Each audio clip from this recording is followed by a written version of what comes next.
Then it says that he may swift you as weak. Right here, when Satan is desired to swift you as weak, that means he literally put you in a situation, and basically put you in the situation as the Holy Spirit revealed to me a couple of weeks ago is a message I'm working on. It's called "You Are in the Heat of the Moment." And when you look at it, you are in the heat of the moment. That means he'll literally take you directly into it. That means no doubts around it. I mean, you can be around the strong people in the world, around the Christians, no matter who they are, but he'll place you in the heat of the moment that he know that you are strong. What he do is he'll show it right there on your front doorstep and tell you, you know what, you're not strong enough. So what I'm going to do is I'll bring it right here to the front of your face and allow you to do it. Now, the thing is, by this going on, this is what he did with Peter. Peter got to the point that when he was in the heat of the moment, that he literally showed up upon Peter's front door and trying to cause him to fall into the situation. Now, I ain't saying that we all are perfect. I ain't saying that we all have it together, but there are times that we all is weak. And by us being weak, we need to stop saying, well, I'm strong. I can do this. If you fall down, admit that you fall down. If you slip, admit that you slip.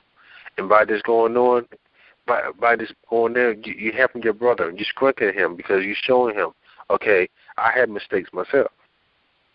Your brother don't need to see you and saying that, well, so-and-so say he's strong and he conquered that and everything. When he see you and he call you up, man, I can help you today. Be truthful with him. Tell him why you can't help him. Because he need to know that, okay, you are weak also. But that's when you are weak, this is when Christ is strong. The word tells us I can do all things through Christ who strengthens me. That means if I'm weak today, I know sooner or later that when I go into the heat of the moment when Satan presents this thing to me, I can walk away and sprint. I can still have my integrity.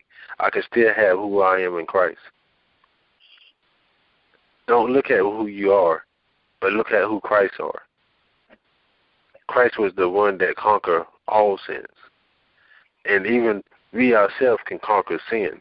That means if it takes for us to be in the heat of the moment, that means if you keep falling down, that means that it's time for you to get up and brush yourself off. And that's the level of maturity that has to take place in your life. And as this level of maturity goes on, that means you can brush yourself off and know that I can do this. As I say, the word says I can do all things through Christ that strengthens me. That means if you kept falling down on your face so many times and you asking God for strength, sooner or later he was going to come in. And when he comes in, he's going to strengthen you. He will not allow you to go through the same process when he strengthens you. Now, it may present itself back to you, but there should be a time in your life you will know right from wrong. You will tell yourself, I don't want to do that no more because I know what happened last time. So by saying it's trying to swift you as weak, that means he's literally trying to take you completely, everything. That means he's trying to take your thoughts. He's trying to take your understanding, trying to take your wisdom, trying to take everything that you have that's been put into you from Christ. He's literally trying to completely rip you apart and make you open ashamed in front of everybody. Because that's what Satan does. He does not want you squinking your brethren. And see, the thing is, when you're squinking your brethren, you have to literally have a testimony that you've been through the same thing. I can't minister to no one if they're surfing with how can I say to go rob a bank and basically they want money so bad. I can't talk to nobody that's a thief because me myself I never stole nothing. But there was times I did stole something that I had no business in stealing. So I can minister to them a little bit, but I cannot minister to them effectively that to cause them be in a place that I can tell them, okay, you know what? I never stole money. And I don't know how it is to be in jail for stealing money. I don't know how to talk to them like that. I can give a portion of the story where I stole something. But the thing is, by that going on, I have to let somebody else to come in who has the same compassion, who has the same story to basically minister to that person and so powerful that when God has already strengthened them and delivered them from that situation, they don't have to deliver that person because they have a passion for it.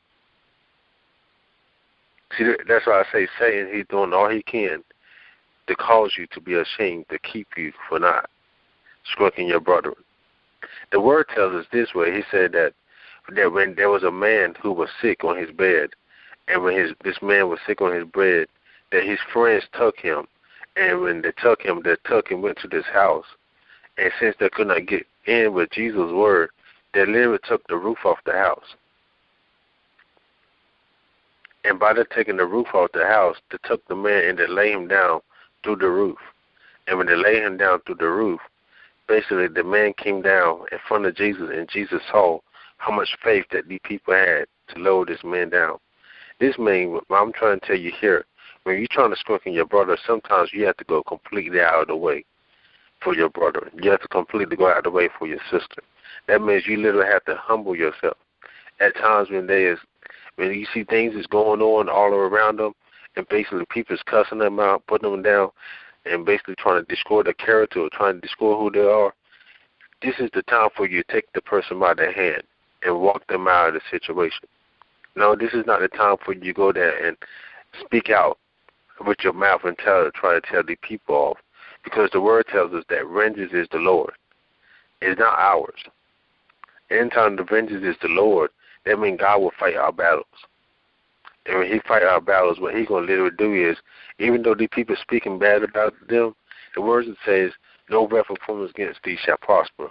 And every tongue that curses thee, thou shalt condemn.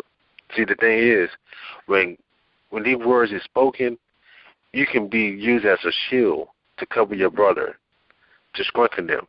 How can you be a shield to cover them and strengthen them? That means you literally is in a place that, but when you see what's going on, as you step up and being the man of God or the woman of God who you are, that you can walk in that situation and walk and grab that person by the hand and cause that person to be set free from what's going on.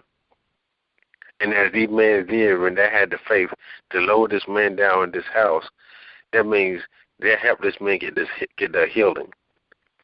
Now, when we do something like this, that means we literally talk to this person. We will minister unto them. We will open our heart out. Because, see, it took a lot of work for the men to unbolt this house. And basically, knowing that it took a lot of work for this man to get him down in the house and lower him down. That means we ourselves have to do the same thing. Sometimes we have to stay at the wee hours of the morning, helping someone, encouraging someone, basically being there and being the strong man of God, that woman of God, that basically spend time and impart into these people, no matter who they are.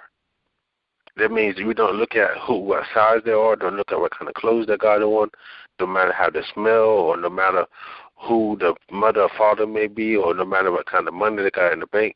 But if you just invest in them by the words that has been given to you by God, that pays for it all.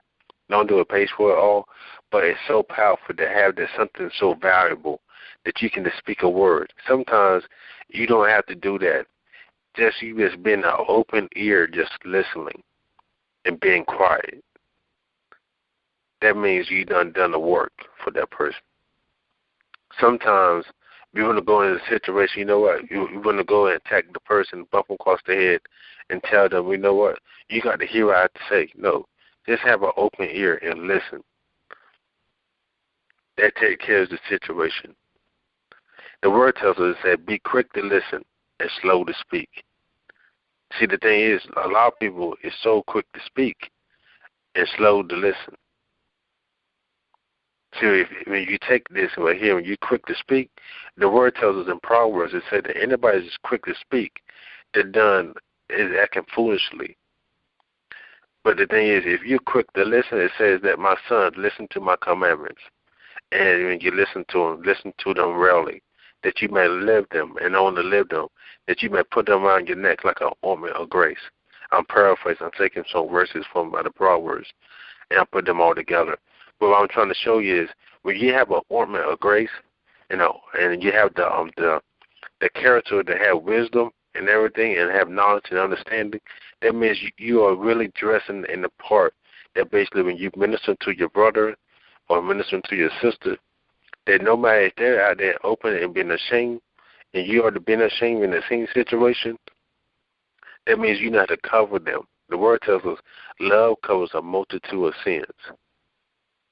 And by this going on, when love covers a multitude of sins, that means you know how to place yourself in their life and basically cover them. How did you cover them? That means like the man that was on the road, there was the man that was sick, and took a good Samaritan to come by and cover this man.